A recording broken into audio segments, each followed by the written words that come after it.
तो वहाँ जाकर फिर जो आपने अपना लोगों से आपका इंटरेक्शन हुआ, तो पहले थोड़ा सा फर्स्ट इंप्रेशन अमेरिका पहुँचने के बाद जो आपको लगा क्या था? देखें, मैं ये बात करता हूँ, हमारे बाज़ मजहबी लोग भी थोड़ा सा नाराज होते हैं कि यार अमेरिका की तारीफें कर रहे हैं। सही है। देखें, एक तो अमेरिका की पॉलिसियाँ हैं, उनकी मैं तारीफें नहीं कर रहा। जो दुनिया में अमेरिका ने खासतौर पे जो लेटेस्ट गज़ा में जो कुछ चल रहा है, कोई भी जी होश आदमी उसमें, और ये भी मुझे वहाँ जाके पता चला अमेरिकन अवाम का मसला नहीं है ये। जी बिल्कुल ऐसे। ज़ाहिर है वहाँ ब्यूरोक्रेसी में यहूदी हैं, वहाँ अदलिया में यहूदी हैं। उन्होंने 1960 में कहा जाता है अमेरिका में यहूदी की कोई वैल्यू नहीं थी। उन लोगों ने मेहनत की, यहूदियों ने ब्यूरोक्रेसी में गए, बच्चों को पढ़ाया लिखाया, वो काम किया जो मुसलमान दुनिया में कहीं भी नहीं कर रहे। मुसलमान टोटली फोकस कर रहे हैं मस्जिद और मदरसे को, जो कि ज़रूरी है। मुझे वहाँ अमेरिका में वकील मिले, उन्होंने कहा मुसाब मैं सर जोड़ के बैठा हूँ, किसी तरह मुसलमानों को यहाँ एजुकेशन में हम उन इदारों में लेकर आए एजुकेशन के ज़रिए जिन इदारों के हाथ में मुल्क की लगाम होती है। बिल्कुल। ये पॉलिसी मेकर से ताल्लुकात नहीं बनाते यहाँ मुसलमान। ऐसा कोई इवेंट हो उसको स्पॉन्सर नहीं करते, 1 रुपया देने के लिए तैयार नहीं है। कह रहे हैं मस्जिद बनेगी सब लोग आ जाएंगे लाइन लगा के, अच्छा काम है, मदरसा बनेगा सब आ जाएंगे।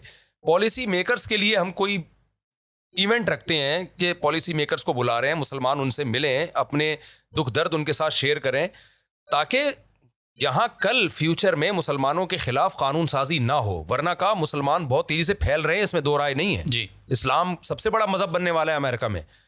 यहाँ मुबल्लिगीन भी आ रहे हैं, मस्जिदें भी बन रही हैं, मदरसे भी बन रहे हैं, गोरे बहुत तेजी से कन्वर्ट हो रहे हैं। लेकिन कल ये मेजॉरिटी में आने के बावजूद गुलाम होंगे, और वो सलूक होगा इनके साथ जो इंडिया में हो रहा है मुसलमानों के साथ। ये कल सलूक होगा।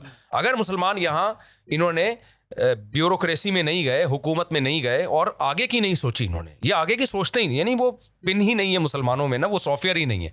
जो हम यहाँ कहते हैं, हम अगर 50 साल पहले स्कूलों में मेहनत करते वो कला, और जैसे जामित रशीद का एक विजन है, वो जामित रशीद के विजन से बहुत मुत्तफिक थे कि भाई हमें उसी तर्ज पे काम करना है जो यहाँ जामित रशीद देखा नहीं था उन्होंने। जी। लेकिन मैंने उनको दावत दी है कि आप आए कभी, तो यानी इस नहज पे काम करने की ज़रूरत है। अब वहाँ यहूदियों ने किया है, तो मिनॉरिटी में होके भी अपना मज़हब उन्होंने बचाया।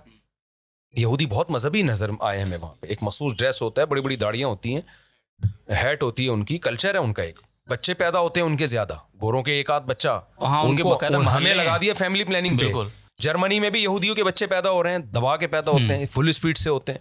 अमेरिका में भी हो रहे हैं। फैमिली सिस्टम यहूदियों का ही मिलेगा आपको, गोरों का तो तबाह हो गया।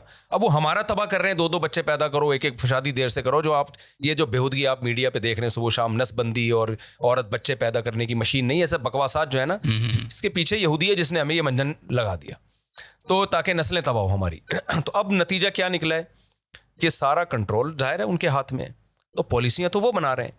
वहाँ जितने बड़े बड़े इज्तिमा गज़ा के हक़ में हो रहे हैं, फ़िलिस्तीनियों के हक़ में हो रहे हैं, शायद मेरा ख्याल है पाकिस्तान में नहीं हो रहे, सवाल ही पैदा नहीं होता। और ऐसे पुरजोर एहतजाज हो रहे हैं ना कि लाठी चार्ज और जेल। बिल्कुल ऐसे वकीलों से मैं मिला हूँ, वो कह रहे हैं हमारा काम क्या है, जो जेल में जा रहे हैं ना अमेरिकन, जो फ़िलिस्तीनियों के हक़ में मुजाहरे करके उनको जेलों से निकलवाना। तो वकला की एक टीम है जिनका काम ही यही है। तो इतना कुछ हो रहा है, तो हमें उनकी पॉलिसियों पे मैं कभी नहीं बात कर रहा कि भाई मुझे उनकी पॉलिसियों से इत्तेफाक है, लेकिन एज ए कंट्री, एक ऐसा कंट्री है, आप जब जाते हैं तो आपकी आंखें खुल जाती हैं कि यार एक यानी एक महज़ब कंट्री जिसे कहा जाए, और जो उन्होंने डेवलपमेंट की है, जो रेजिडेंशियल एरियाज़ हैं, जो उनका लिविंग स्टैंडर्ड है वो बहुत हाई है, जो गवर्नमेंट ने दिया है उनको से। जो सोचने की बात है ना, आवाम भेड़ बकरियों की तरह होती है। जब तक गवर्नमेंट इन चीज़ों में इन्वॉल्व नहीं होती, हम अपनी कौम को बुरा भला कहते हैं, कौम को बिल्कुल नहीं बुरा भला कहना चाहिए। मैं बार बार कहता हूँ, अगर वो हुक्मरान हमें 1 हफ्ते के लिए मिल जाएं, हम गोरों से अच्छे हो जाएंगे। और हमारे वाले आप उनको 1 हफ्ते के लिए दे दो, उनका हमसे खुदा की कसम ज़्यादा बेड़ा गर्क होगा।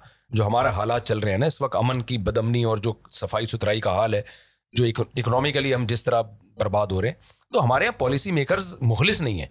2-4 होते हैं, लेकिन जाहिर है वो इतनी मेजॉरिटी में वो क्या कर पाएंगे।